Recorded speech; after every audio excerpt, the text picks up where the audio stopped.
Welcome to this edition of The Fours.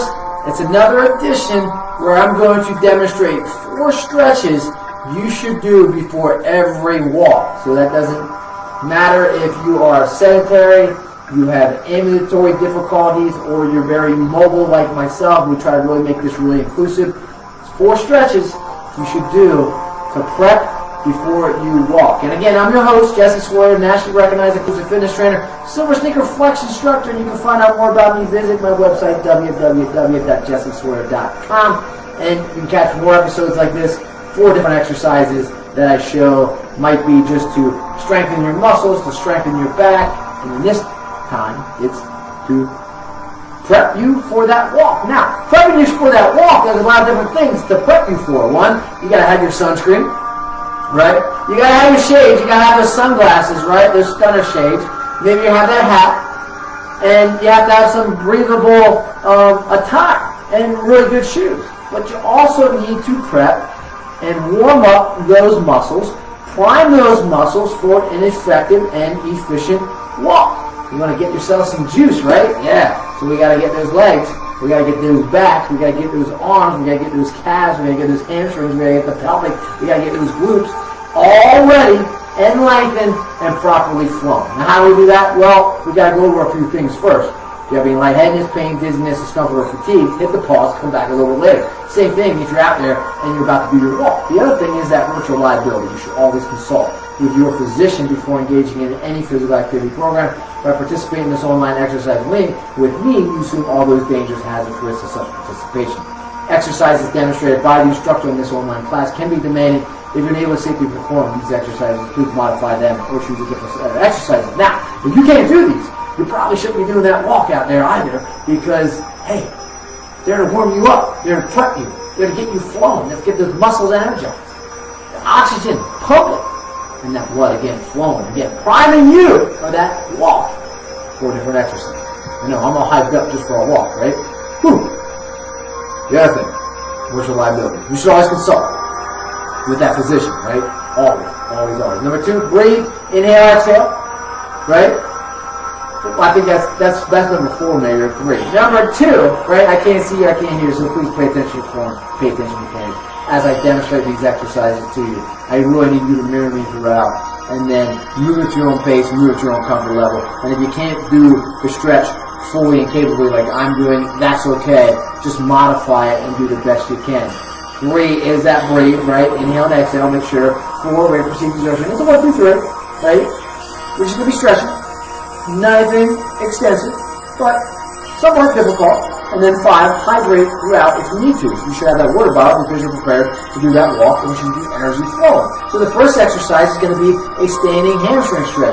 Clearly, I could do my hamstring stretch, I could just bend down like this, but we're not, because that head, a lot of times, typically, goes below the heart, and as we age, our blood pressure, we're on some type of medication, our blood pressure drops, it rises, and next thing you know, you're laying on the ground, and someone's going to do CPR. We don't want that. So what we want to do is we want to either grab a chair. I just have one here in my living room with 2 lovely dogs, and I'm going to either grab that chair, I can use the wall, I can use a tree trunk, or I can use just a telephone pole, or a stop sign, or any pole that I can grab onto. And what I really want to do is I want to just really grab to that tree, that pole, or that chair, and I'm just going to hinge back and get a nice stretch. And I'm really creating it out. So as I create that out, and I hinge my hips back, and you can see they're on that slant. They don't have to be on that slant. I'm stretching my back out. I'm stretching my hamstrings out. I'm stretching my calves out. You can move those feet back a little bit more and create more of an L as you hinge back.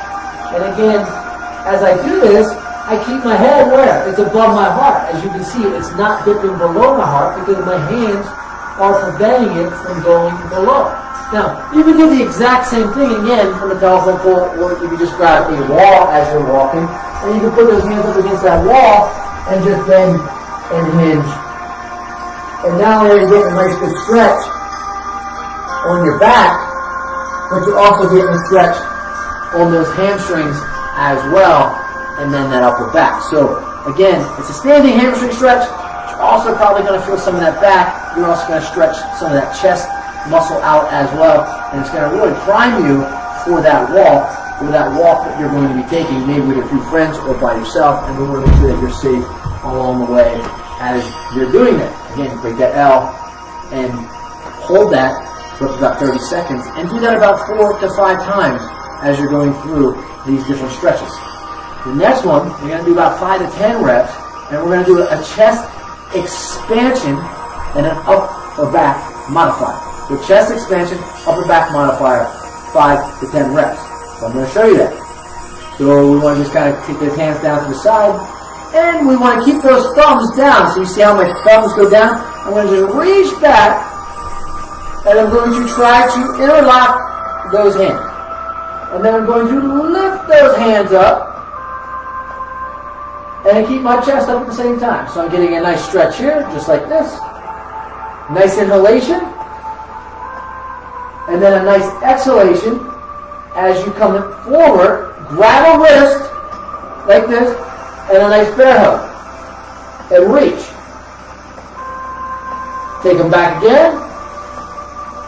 Nice inhalation. Lift on up. And then a nice exhalation. Grab the opposite wrist. And reach, and almost like a hug, and squeeze those arms together. So I'll do it this way.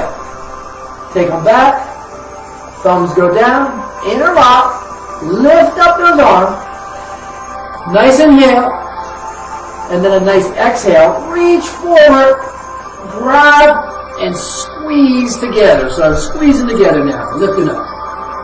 Take it back again, one more time. Interlock.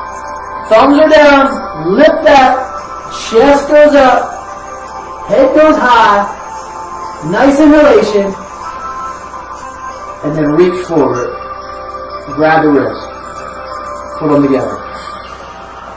So as you come together, you're squeezing, and as you come back this way, you're kind of lifting up, stretching out that diaphragm, and you're trying to create really good posture as you go through these movements. That's number 2. 5 to 10 times throughout. So as you go back, get that back, and then you get that chest. That's 1. So if you did 10 times, you need to do 20 of those. If you did it 5 times, you just need to do 10. The next one is a standing calf stretch.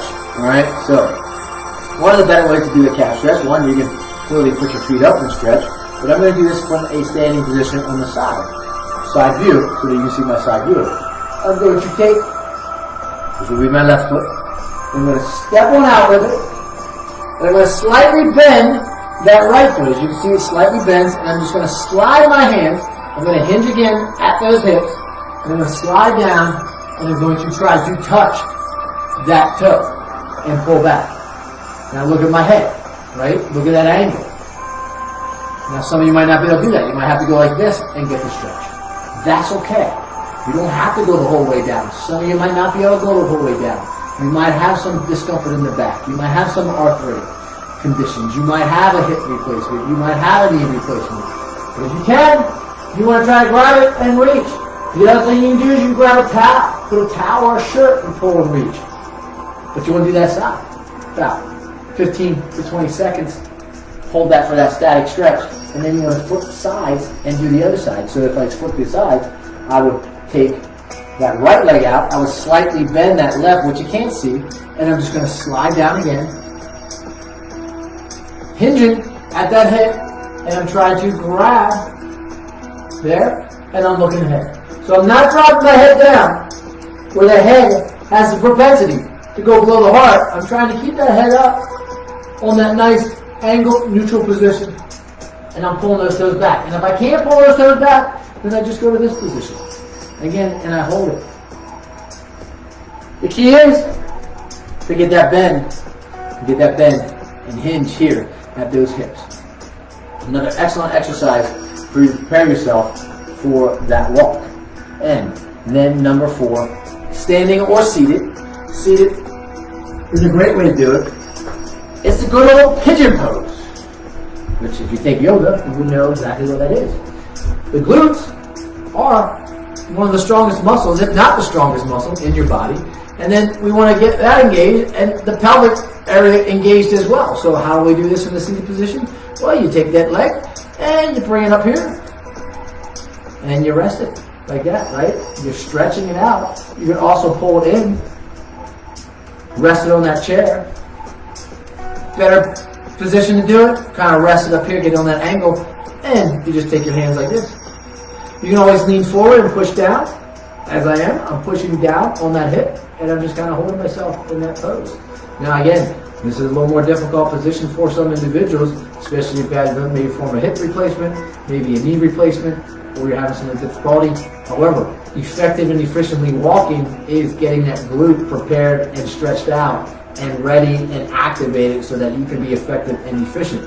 We can also do this from the standing position. If you do it on one side, you want to also do it on the other side. So you gotta just lift that leg up, right? A little difficult, a little hard. Not as easy for me anymore either. And hold that pigeon pose. And you can also push down, lean down on it as well, and hold that pigeon pose, and you're going to feel the hip, the pelvic region getting a nice stretch, and the glute as well. Hold that, again, 15 to 30 seconds on each side. Now, if you choose to do a standing position on that pigeon pose, you would remove the chair. The pigeon pose, you might also feel your back as well. So you would just take the leg, hold it like this. There you go. And you're kind of just sitting down. See what I just did? Lift up. Put that foot right around that knee and hold yourself. And that's your pigeon pose. And you're going to get a little shaky. You're going to get a little wobbly. However, it is good to stretch out the glute, make it a little more powerful, stretching the hamstring as well, and that pelvic region. And you're just going to switch sides.